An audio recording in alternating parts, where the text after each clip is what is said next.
vatni og lét sig dreyma skál af sniglum. Mammans, hún Marta, kom til að vekja hann.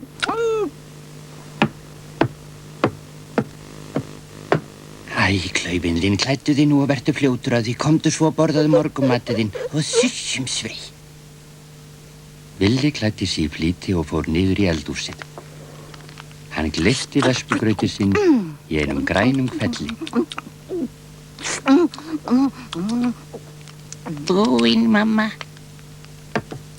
Villi minn, ég þarf að biðja þig að fara fyrir mig til hann Jóhannsens kaupmanns og kaupa tilt af þurrkuðum sniglum og flösku af grænni grasmaðkasósu. Hérna, það er 100 krónur seðill í buddin og þú mátt eiga krónu fyrir hlaupin. Ó, takk, mamma, sagði Villi og hvarf með eldingahraða.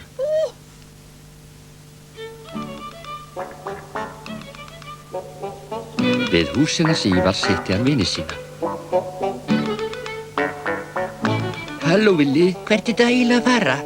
Já, hvert ertu að fara? Í búðina og ég fæ krónu fyrir. Frábært, krónu, sagði Datti. Takk, abúkabúl, sagði Ívar. En þá sagði Sjonni, hafðu engar áhyggjur, Villi, við eigum líka krónur, við skulum allir fara. Og allir fóru þeir. Góðan daginn, börnin góð, sagði herra Jóhannsson og brosti. Ég ætla að fá gula sælgætið í efstu hillinu fyrir 1 krónu, sagði Ívar. Herra Jóhannsson þoldi ekki stiga, en viðskipti eru jú viðskipti. Og hann klifraði upp stigann. Síðan vigtaði hann sælgætið fyrir 1 krónu og fékk Ívari. Svo sett hann krukkuna aftur upp í hillu og spurði, hver er næstur? Ég, sagði Húfur. Ég ætla líka að fá gula sælgætið fyrir 1 krónu, takk.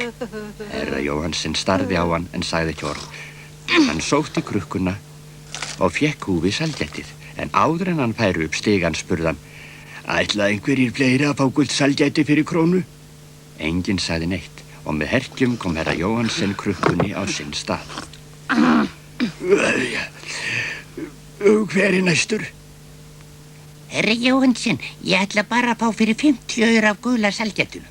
Herra Jóhannsson var hvítur, síðan bleikur og loks rauður og hann klifraði upp stigann rétt einu sinni. En þá uppgötvaði Villi að hann langaði meira í sniglakaramellu. Fyrirgefðu, ég ætla ekki að fá þetta gula, gæti ég.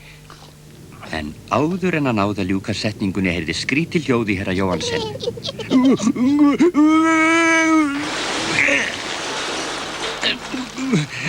Bíðið bara þangað til ég nægi ykkur þið skulu fá fyrir ferðina. Þegar herra Jóhannsson hafði loks staulast á fætur voru þeir allir horfnir. Villi var að sjálfsögðu skammaður en hann fékk hlut af sælgætunars húfs og það var betra en ekki neitt, ekki satt. Brrrr, góða nótt.